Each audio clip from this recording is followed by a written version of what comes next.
भीष्म पितामह के जीवन के 7 रहस्य। पुराणों के अनुसार ब्रह्मा जी से अत्रि, अत्रि से चंद्रमा, चंद्रमा से बुध और बुध से इलानंदन पुरुरवा का जन्म हुआ। पुरुरवा से आयु, आयु से राजा नहुष और नहुष से ययाति उत्पन्न हुए। ययाति से पुरु हुए। पुरु के वंश में भरत और भरत के कुल में राजा कुरु हुए। कुरु के वंश में आगे चलकर राजा प्रतीप हुए, जिनके दूसरे पुत्र थे शांतनु। शांतनु का बड़ा भाई बचपन में ही शांत हो गया था। शांतनु के गंगा से देवव्रत भीष्म हुए। भीष्म ने ब्रह्मचर्य की प्रतिज्ञा ली थी, इसलिए यह वंश आगे नहीं चल सका। भीष्म अंतिम कौरव थे। यह वह काल था जब देवी और देवता धरती पर विचरण किया करते थे। किसी खास मंत्र द्वारा उनका आवाहन करने पर वे प्रकट हो जाया करते थे। इन्हीं देवताओं के कुल में से एक माँ गंगा भी हैं। गंगा ने क्यों किया शांतनु से विवाह? पुत्र की कामना से शांतनु के पिता महाराजा प्रतीप ने गंगा के किनारे तपस्या कर रहे थे। उनके तप रूप और सौंदर्य पर मोहित होकर गंगा उनकी दाहिनी जंघा पर आ बैठ गई और कहने लगी, राजा, मैं आपसे विवाह करना चाहती हूँ।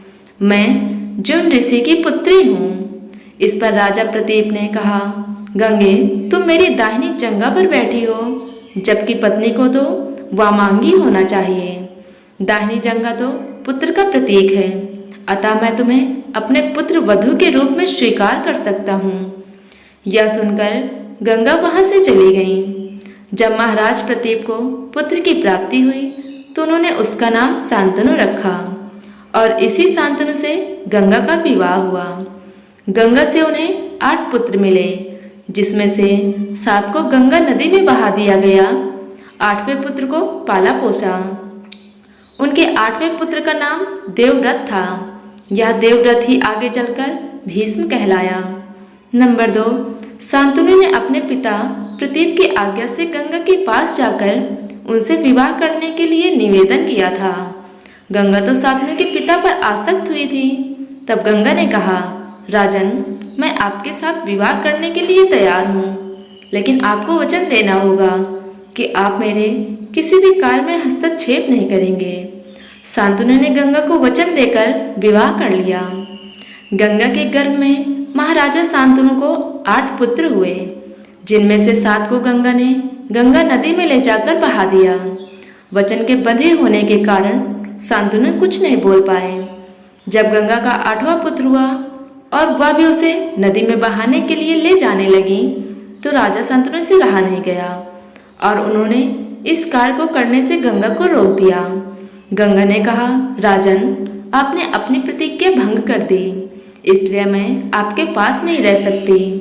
इतना कहकर गंगा वहां से अंतर ध्यान हो गई। महाराजा शांतनु ने उस पुत्र को पाला पोसा। उसका नाम देवव्रत रखा। देवव्रत के किशोरावस्था में होने पर उसे हस्तिनापुर का युवराज घोषित किया गया। यही देवव्रत आगे चलकर भीष्म कहलाए। नंबर 3, एक बार धू नामक वसु ने वशिष्ठ ऋषि की कामधेनु का हरण कर लिया। इससे वशिष्ठ ऋषि ने धू से कहा, ऐसा काम तो मनुष्य करते हैं, इसलिए तुम 8 वसु मनुष्य हो जाओ।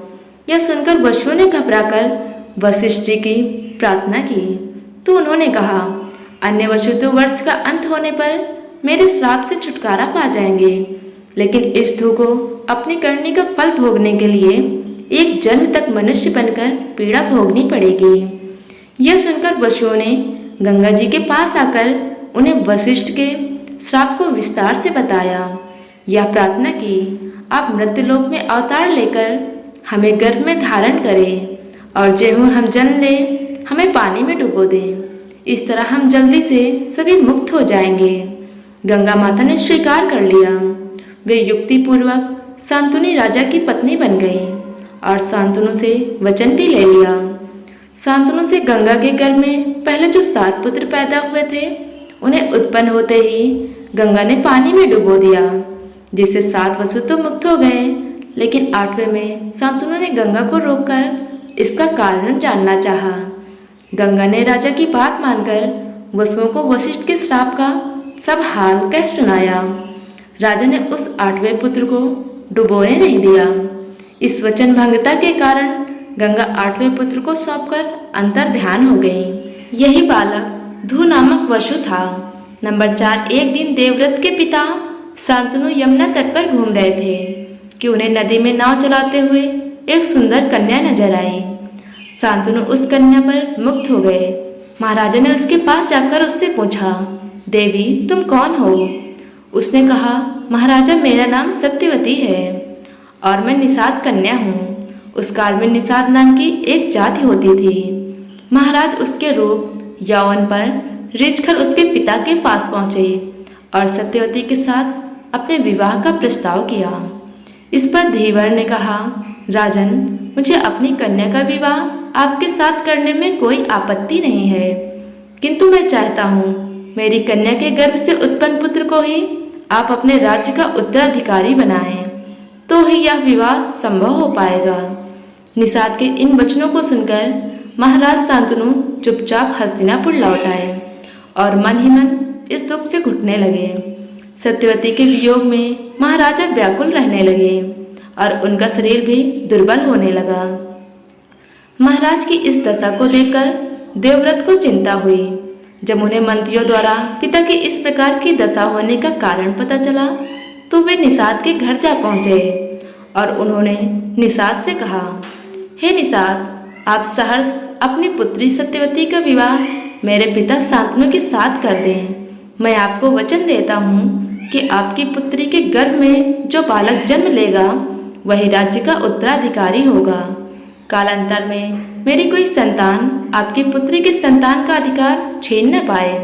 इस कारण से मैं प्रतिज्ञा करता हूँ, मैं आजन्म अविवाहित रहूँगा।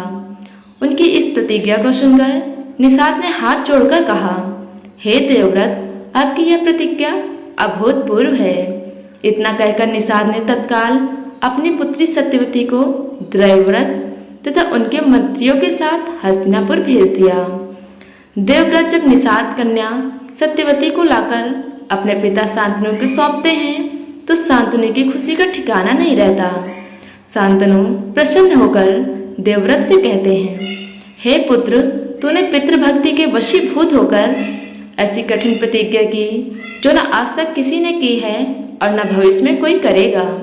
तेरी इस पितृभक्ति से प्रसन्न होकर मैं तुझे वरदान देता हूँ कि तेरी मृत्यु तेरी इच्छा से ही होगी। तेरी इस प्रकार की प्रतिज्ञा करने के कारण तू भीष्म कहलाएगा और तेरी प्रतिज्ञा भीष्म प्रतिज्ञा के नाम से सदैव प्रख्यात रहेगी। सत्यवती के गर्भ से महाराजा शांतनु को चित्रांगद और विचित्रवीर नाम के 2 पुत्र हुए। शांतनु की मृत्यु के बाद चित्रांगद राजा बन गए, किंतु गंधर्वों के साथ युद्ध में उनकी मृत्यु हो गई। तब विचित्रवीर बालक ही थे। फिर भी भीष्म विचित्रवीर को सिंहासन पर बैठाकर खुद राज्यकार देखने लगे। विचित्रवीर के युवा होने पर भीष्म ने बलपूर्वक काशी राज की 3 पुत्रियों का हरण कर लिया। वे उसका विवाह विचित्रवीर से करना चाहते थे, क्योंकि भीष्म चाहते थे किसी भी तरह अपने पिता शांतनु का कुल बढ़े। लेकिन बाद में बड़ी राजकुमारी अम्बा को छोड़ दिया गया, क्योंकि वह शाल्वराज चाहती थी। अन्य दोनों अम्बालिका और अंबिका का विवाह विचित्रवीर के साथ कर दिया गया, लेकिन विचित्रवीर को दोनों से कोई संतान नहीं हुई। वह भी चल बसा। एक बार फिर गद्दी खाली हो गई। सत्यवती शांतनु का वंश तो डूब गया और गंगा शांतनु के वंश ने ब्रह्मचर्य की प्रतिज्ञा ले ली थी। अब हस्तिनापुर की राजगद्दी फिर से खाली हो गई थी। परशुराम से युद्ध। विचित्रवीर के युवा होने पर उनके विवाह के लिए भीष्म ने काशी राज की 3 कन्याओं का बलपूर्वक हरण किया था, जिसमें से एक को शाल्वराज पर अनुरक्त होने के कारण छोड़ दिया गया था। लेकिन शाल्वराज के पास जाने के बाद अम्बा को शाल्वराज ने स्वीकार करने से मना कर दिया। अम्बा के लिए यह दुखदायी स्थिति हो चली थी। अम्बा ने अपनी इस दुर्दशा का कारण भीष्म को समझकर उनकी शिकायत परशुराम जी से की। परशुराम ने अन्याय के खिलाफ लड़ने की ठानी। परशुराम जी ने भीष्म से कहा, तुमने अम्बा का बलपूर्वक अपहरण किया है, अतः अब तुम्हें इससे विवाह करना होगा, अन्यथा मुझसे युद्ध के लिए तैयार हो जाओ। भीष्म और परशुराम का 21 दिनों तक भयंकर युद्ध हुआ। अंत में ऋषियों ने परशुराम को सारी व्यथा कथा सुनाई और भीष्म की स्थिति से भी उनको अवगत कराया। तब कहीं परशुराम जी ने ही युद्ध विराम किया। इस तरह भीष्म द्वारा लिए गए ब्रह्मचर्य प्रण पर वे अटल रहे। आपको वीडियो पसंद आई हो तो वीडियो को लाइक करें और चैनल को सब्सक्राइब करें। धन्यवाद।